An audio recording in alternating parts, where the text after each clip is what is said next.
पाहायला मिळते आणि थेट आता आपण अंगावर जे आहे कांद्या लावून जे आहे ठाणे महानगरपालिकेच्या प्रशासनाचा निषेध जो आहे सत्ताधाऱ्यांचा निषेध या ठिकाणी केलेला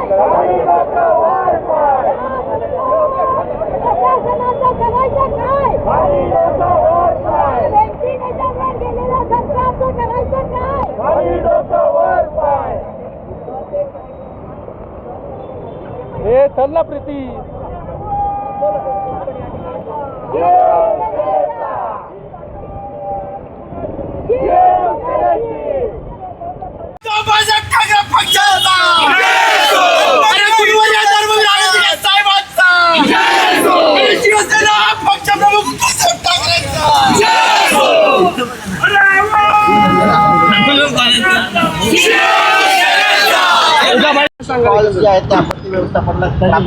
बघा, याचा अर्थ उभ्या ठाणेकरांना आणि सर्व महाराष्ट्राला हे कळून येतं की ह्या महानगरपालिकेचा किती भोंगळ कारभार आहे. वेळोवेळी या पावसाळ्याआधी ह्या लोकांनी आश्वासनं आणि ह्या सर्व नागरिकांना, ठाणेकर नागरिकांना आश्वासित केलेलं की कुठेही नागरिकांना पाण्याचा त्रास होणार नाही, कुठेही नाहक त्रास होणार नाही, कुठेही झाडं पडणार नाही.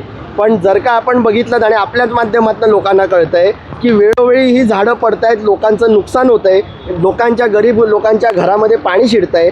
सगळे नाले सफाईचा जो काय त्यांनी सांगितलेलं, आश्वासित केलेलं, ते सगळे नाले तसे भरलेले आहेत. याचा अर्थ खूप स्पष्ट आहे. जो वेळोवेळी आम्ही आरोप करत आलो की तुम्ही फक्त कॉन्ट्रॅक्टरांचे बिलं काढता, इकडे कुठेतरी पाणी मुरतं आहे आणि याचा अर्थ थेट असा आहे की इकडे भ्रष्टाचार मोठ्या पद्धतीने होतो, इकडे झाडं आम्ही छाटतोय या नावाने बिल काढण्याचं काम चालतं. कदाचित असं आहे की ज्या विषयाला घेऊन ते लोक चाललेले आहेत असं आहे की मंत्र्यांच्या स्वप्नातली डबल डेकर या ठाण्यावरती धावावी म्हणून त्याच रस्त्याची झाड छाटणी होते. इतर गोरगरिबांच्या बाकीच्या नागरिकांच्या विभागामध्ये, प्रभागामध्ये होत नाही आणि त्याचं उत्तम उदाहरण गेल्या या 3-4 दिवसामध्ये आपल्याला दिसून आलेलं आहे.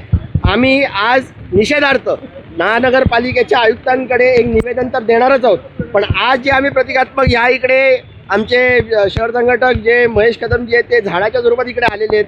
आम्ही फांदी छाटणं म्हणजे लोकांना दाखवायचं होतं, या महानगरपालिकेचे डोळे उघडायचे होते की झाड पडल्यानंतर तुम्ही छाटणी करता, पण झाड जेव्हा होतं ह्या पावसाळ्यापूर्वी जे करायला पाहिजे होतं ते काम तुमच्याकडनं घडत नाही.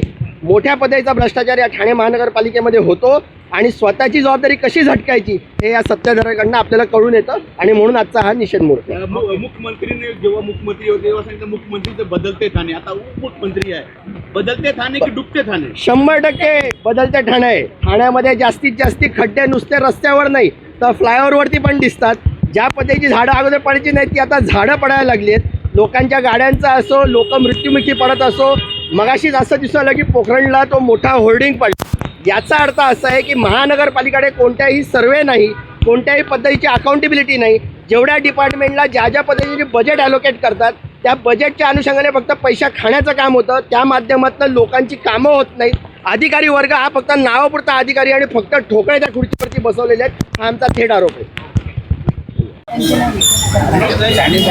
मुंबईसह ठाण्यात देखील मोठ्या प्रमाणात वृक्ष पडण्याच्या घटना घडत आहेत, नुकसान होत आहे. कसं बघता या संपूर्ण घटनेकडे आज प्रतिकात्मक आंदोलन केलं?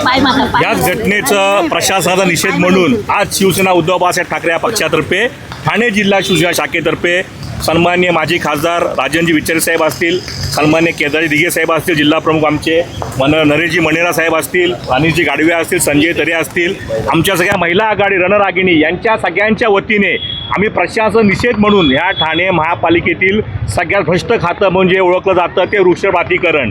त्या वृक्षप्राधिकरणच्या अधिकाऱ्यांना फांद्या छाटण्यांमध्ये अजिबात रस नसतो, कारण का फांदी छाटला तर ठाणेकर वाचू शकतो, पण फांदी छाटताना त्यांना 1 रुपया मिळत नसल्यामुळे फक्त त्यांना विकासकाच्या आडकाठी असलेले वृक्ष तोडण्यामध्ये जास्त रस असतो, कारण का त्यांना एका वृक्षाच्या मागे 5 लाख रुपयाची देवाणघेवाण होते. असं भ्रष्टाचार खात्यामधलं या अधिकाऱ्यांना कायमस्वरूपी निलंबित करण्यासाठी आज शिवसेना उद्धव बाळासाहेब ठाकरे पक्षातर्फे आम्ही आयुक्त साहेबांना निवेदन देणार आहोत. आम्हाला माहिती आहे आयुक्त फक्त गुड मॉर्निंग गुड नाईटमध्येच गुंतलेले असतात, त्यांना फक्त त्यांच्या नेत्यांशी त्यांच्या उपमुख्यमंत्री असतील, नगरविकास खात्याचे मंत्री असतील, त्यांनाच फक्त फीडबॅक द्यायमध्ये जास्त इंटरेस्टिंग असतात. पण लक्षात ठेवा 27 लाख ठाणेकरांच्या बाजूने शिवसेना उद्धव बाळासाहेब ठाकरे हा पक्ष 24 तास अहोरात्र उभं राहणार आहे. हे धर्मवीर आनंदगे साहेबांची आम्हाला शिकवण आहे, वंदनीय बाळासाहेब ठाकरेंची आम्हाला शिकवण आहे. त्यामुळे जिथे जेव्हा ठाणे संकटात असेल तेव्हा शिवसेना उद्धव बाळासाहेब ठाकरे संपूर्ण ठाणे जिल्हा त्या जनतेच्या पाठीशी उभी राहणार आहे.